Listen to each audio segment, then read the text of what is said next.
খোয়াই হাতকাটা বাজারে বিধ্বংসী অগ্নিকাণ্ডে ভস্মীভূত বসতঘর, দমকলের তৎপরতায় নিয়ন্ত্রণে পরিস্থিতি।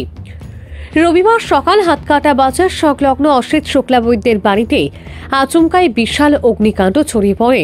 মুহূর্তের মধ্যে আগুনের লেলিহান শিখা বাড়ির প্রতিটি ঘরে ছড়িয়ে পড়ে এবং পাশাপাশি থাকা খড়ের গাদাতেও আগুন ধরে যায়। এলাকায় হাহাকার ও চাঞ্চল্যের সৃষ্টি হয়। খবর পেয়ে খোয়াই অগ্নি নির্বাপক দপ্তরের দমকল কর্মীদের একটি দল সকাল 11:30টার দিকে ঘটনাস্থলে পৌঁছায়। দমকল কর্মীরা দীর্ঘ চেষ্টার পর আগুন নিয়ন্ত্রণে আনতে সক্ষম হন, তবে আগুন লাগার কারণ এবং মোট ক্ষয়ক্ষতির পরিমাণ এখনো জানা যায়নি।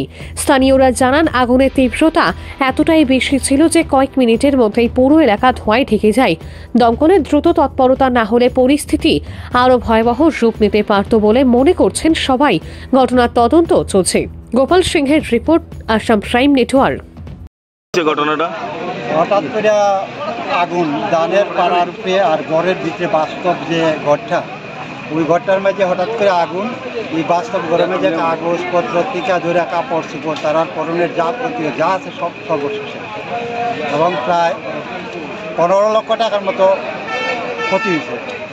দুইটা ধানের পাড়া, বিরাট বিরাট দুইটা ধানের পাড়া, দুটা পাড়া একদম কোথায় গেলে বর্ষ হই।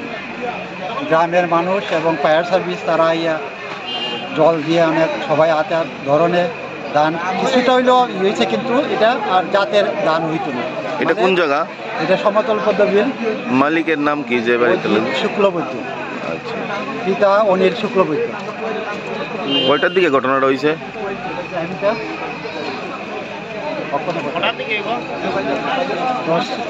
10টা 15-10টা এরকম, 10টা এরকম, 10টা 10:30।